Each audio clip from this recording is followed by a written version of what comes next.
हम लोगों ने बुक ऑफ एस्पर के पिछले एपिसोड में देखा था जूफेन ने एल्डर यिन चोई को दो हिस्सों में काट दिया था और इसे देखकर वहाँ पर सभी लोग शॉक्ड हो चुके थे और उन लोगों को अपनी आंखों पर विश्वास नहीं हो रहा था जो उन लोगों ने देखा था। और वहाँ पर जितने भी इथेरियल स्टेज एक्सपर्ट और जितने भी एल्डर्स थे वो लोग बस अपने मन में यही सोच रहे थे कि एक सोल हार्मनी एक्सपर्ट का बंदा ऐसे कैसे मर सकता है। और अब हमें एक स्वर्ड को दिखाया जाता है जो कि बहुत ज्यादा ही ब्लैक ऑरा को निकाल रही होती है और एयर में गोल गोल घूम रही होती है सबके सामने। और तभी जो वो स्वर्ड होती है वो जूफेन के हाथों में वापस चली जाती है जैसे कि अभी वो और भी शिकार को करना चाहती हो। और उस तलवार की भूख की जो गुनगुनाहट थी वो वहाँ पर गूंज रही थी और वहाँ पर बाकी लोग उस गुनगुनाहट से डरे जा रहे थे, कांप रहे थे। और जब एल्डर बाई ही और बाकी के 6 एल्डर देखते हैं तो वो कहते हैं ये तो एक स्वर्ड है। और जो ये एल्डर्स थे ये लोग इस काम को एकदम आसान काम मान रहे थे क्योंकि ये लोग बस कुछ बदमाश बच्चों को पकड़ने के लिए आए थे और वो लोग बस ये श्योर करना चाहते थे कि सारा काम सही से हो और वो लोग इसमें बिल्कुल भी इंटरफेयर नहीं करेंगे। लेकिन किसी को भी ये अंदाजा नहीं था कि वो लोग एक सोल हार्मनी एक्सपर्ट को एक वेपन के हाथों ऐसे ही खो देंगे। और इस समय दूसरे एल्डर्स के दिल घबराए हुए थे और अब वो लोग उस बच्चे को जो उनके सामने खड़ा था उसे नीची नजर से नहीं देख रहे थे। और अब हमें जाओ डजो को दिखाया जाता है जो कि ये देखकर पूरी तरीके से डर चुका था और पीछे की ओर लड़खड़ा जाता है। और तभी जो जाओ डजो होता है उसे देखकर कहता है नहीं ऐसा बिल्कुल नहीं हो सकता,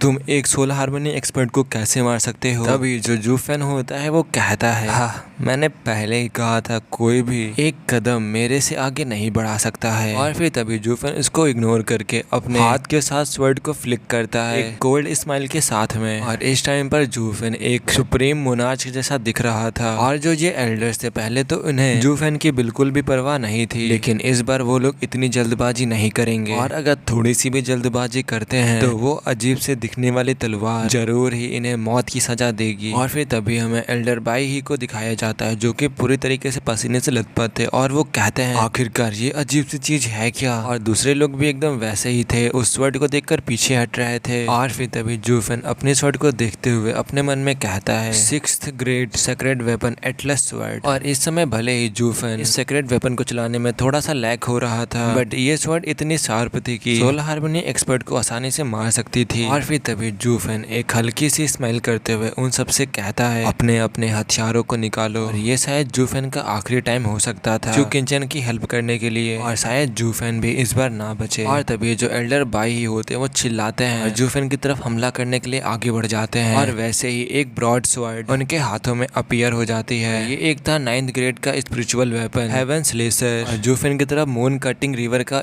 इस्तेमाल करते हैं इस स्वॉर्ड से। और फिर वैसे ही सभी लोग जो 6 एल्डर और थे वो लोग भी जूफेन की तरफ आगे बढ़ जाते हैं अपने अपने स्पिरिचुअल वेपन को निकाल के। और जो जूफेन होता है वो भी उनको अपनी तरफ मतलब अपने चारों ओर उन्हें सर्कल बनाने नहीं देता है और अपनी divine I of the void first stage का यूज करता है। और फिर वैसे ही जूफेन वहां से गायब हो जाता है और जो उनके वेपन्स होते हैं वो सिर्फ एयर को स्ट्राइक करते हैं और फिर अगले ही सेकंड में वो एल्डर बाई ही के बिहाइंड आ जाते हैं। और वैसे ही जूफेन एल्डर बाई की तरफ एक स्लैश लगाता है और वैसे ही जो एल्डर बाई ही था बहुत ज्यादा ही कांपने लगा था। वो कैसे ना कैसे करके इस अटैक को डॉज करता है उस एटलस स्वर्ड की शार्प एज से वो बहुत मुश्किल से ही बच पाता है। और फिर वैसे ही जो एल्डर बाई ही होता है वो भी अपने हेवेंस लेसर वाली तलवार से जूफेन की तरफ अटैक करता है। और वैसे ही एक एक्सप्लोजन होता है और ये आवाज आई थी ब्लेड और स्वर्ड के टकराने से। और जो जूफेन था वो सोल हार्मनी स्टेज के पावर से कांपने लगा था। और फिर जूफेन वैसे ही खून को थूकता है और वो पीछे गिर जाता है। हालांकि जो एल्डर बाई ही का हेवेंस लेसर ब्लेड था वो टूट चुका था और 9th ग्रेड का स्पिरिचुअल वेपन ऐसे ही बर्बाद हो गया था। और जब एल्डर बाई अपने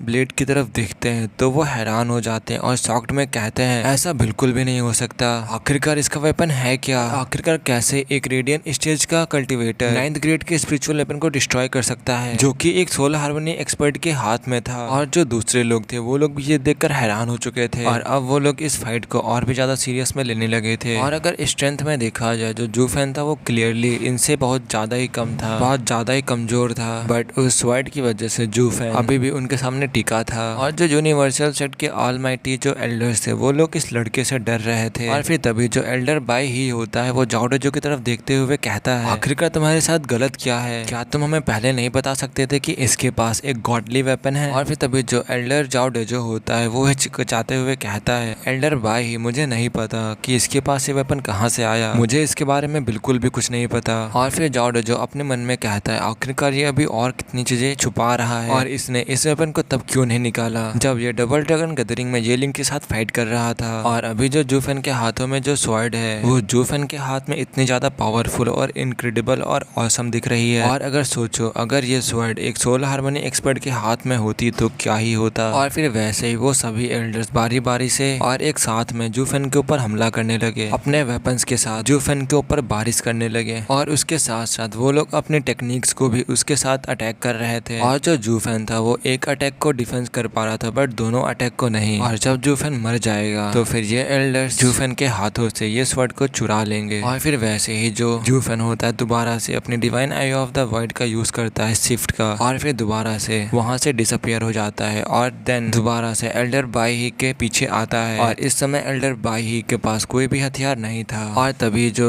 एल्डर बाई ही होता है वो जूफेन के अटैक को डॉज करता है और उससे कहता है मेरे पास आना बंद करो, तुमने पहले से ही मेरे स्पिरिचुअल वेपन को बर्बाद कर दिया है और अब तुम मेरे पास आ रही हो अपनी पूरी जॉब को खत्म करने के लिए, कंप्लीट करने के लिए। अगर तुम्हारे अंदर हिम्मत है तो इस स्वॉर्ड को छोड़ो और मेरे साथ एक इंसान के जैसे फाइट करो। और वैसे ही जो एल्डर बाई ही था वहां से भागने लगता है और जूफेन भी उसके पीछे पीछे भागने लगता है। और इस समय जो सभी इथेरियल स्टेज एक्सपर्ट थे वो लोग उन्हीं देख रहे थे और वो लोग कहते हैं क्या हम लोगों ने कभी भी एक रेडियन स्टेज के बंदे को सोल हार्मनी स्टेज के बंदे के पीछे भागते हुए कभी भी नहीं देखा। और तभी जो एल्डर बाई ही होता है वो अपने मन में कहता है ये कितना ज्यादा ही ह्यूमिलेटिंग है, इतने सारी क्राउड के सामने भागना, वो भी एक रेडियन स्टेज कल्टिवेटर से बचने के लिए। और ये सब कुछ हो रहा है इस कमीने बच्चे की वजह से, बट ये मरने से तो ज्यादा ही अच्छा है। तो इसीलिए जूफेन के आगे बस भागता ही जा रहा था बट इसमें एक चीज मिसिंग थी, वो थी मदद मांगना। और फिर कोई दूसरा एल्डर कहता है एल्डर बाई ही मैं बस आ रहा हूँ आपकी मदद करने के लिए। और फिर वैसे ही वो आदमी अपने स्पीयर को उठाता है और जूफेन की तरफ अटैक करने के लिए आगे बढ़ जाता है। और इसी समय जो वो एल्डर था जो जूफेन की तरफ अटैक करने के लिए आगे बढ़ रहा था उसी समय उसने अपनी सोल को भी कंबाइन कर लिया था अपनी बॉडी से और ये 2 डिफरेंट अटैक करने के जैसा था।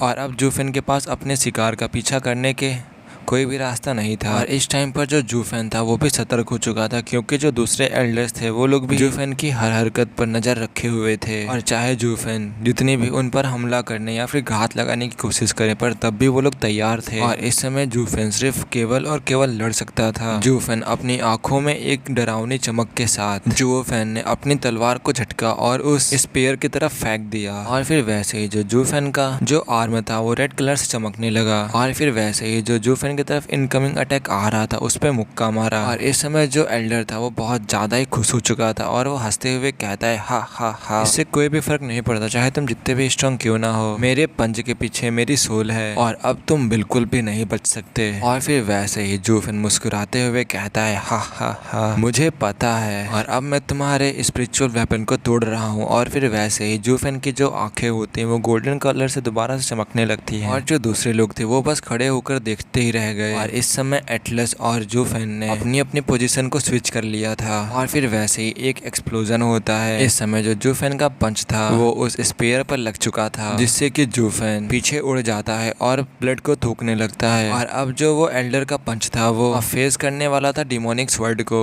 जिससे कि उसकी जो हड्डियां थी वो भी कांपने लगी थी। और एक रोने की आवाज के साथ एक और सोल हार्मनी एक्सपर्ट की मौत हो गई और उसका जो शरीर था उससे बहुत ज्यादा ही खून बह रहा था और उसकी आसपास की जगह में बहुत ज्यादा ही खून बह चुका था। और अब बस वो एल्डर खून के ऊपर मरा हुआ पड़ा था। जो वो एटलस स्वर्ड होती है वो दोबारा से जूफेन के हाथों में वापस आ जाती है। और फिर वैसे ही जो जूफेन होता है वो अपने ब्लडी माउथ को पोंछता है और हंसते हुए कहता है 2 लोग। और जो बाकी लोग थे वो लोग डर के मारे हाफ रहे थे। और इस टाइम पर जूफेन ने उन्हें उन 6 के 6 एल्डर्स को ऐसे देखा था मानो कि वो एक मॉन्स्टर हो। उनकी जो मुट्ठियां थी वो कांप रही थी। और अब देखो कुछ ही समय में 2 एल्डर्स जा चुके हैं। और वो एल्डर्स अपने मन में सोचते हैं इस बच्चे की जो चालें हैं वो बहुत ज्यादा ही टेढ़ी हैं और अब सभी एल्डर्स साथ में हमला करो। और फिर तभी जो एल्डर बाई ही होता है वो अपने दांतों को पिसते हुए कहता है ये बदमाश हम पर हमला करने के एक एक मौके को ढूंढ रहा है और उन मौकों का इस्तेमाल करके हमको एक एक करके मार रहा है और उसके स्वर्ड और उसकी क्रिपी स्किल्स के साथ हम लोग भी मर सकते हैं। और ये सुनकर सभी लोग वहाँ पर कांपने लगे थे और कुछ समय के बाद अपना अपना सर हिलाते हैं। और फिर तभी वो एल्डर दोबारा दोबारा से कहता है ऐसा लगता है कि हम लोगों ने इसे अपने आप को नीचा दिखाया है और अब लगता है कि ये बच्चा उसे झेलने के योग्य है। और फिर वैसे ही एल्डर जो बाई ही होता है वो चारों ओर देखता है। देन फिर जाओ डोजो की ओर देखते हुए कहता है 100 आदमियों को लेकर लड़की के पीछे जाओ, बाकी तुम सब मिलकर इस पर हमला करो। और वो सभी लोग भी कहते हैं यस सर। और फिर वैसे ही जाओ डोजो हंसते हुए कहता है मुझे आशा है कि जब मैं उन लड़कियों के साथ वापस आऊंगा तब तक कि तुम जिंदा रहोगे। और फिर वैसे ही जो जाओ डोजो होता है वो आदमियों को लेता है और जूफेन की तरफ जूफेन को पास करने के लिए जाने लगता है। और फिर दोबारा से एक एक्सप्लोजन होता है और इस टाइम जूफेन ने दोबारा से स्कारलेट ड्रैगन को बाहर निकाल लिया था और इस एक्सप्लोजन को स्कारलेट ड्रैगन ने किया था। और इस टाइम जूफेन डेडली तरीके से कहता है मैंने तुमसे कहा ना, कोई भी मुझसे आगे नहीं जा सकता।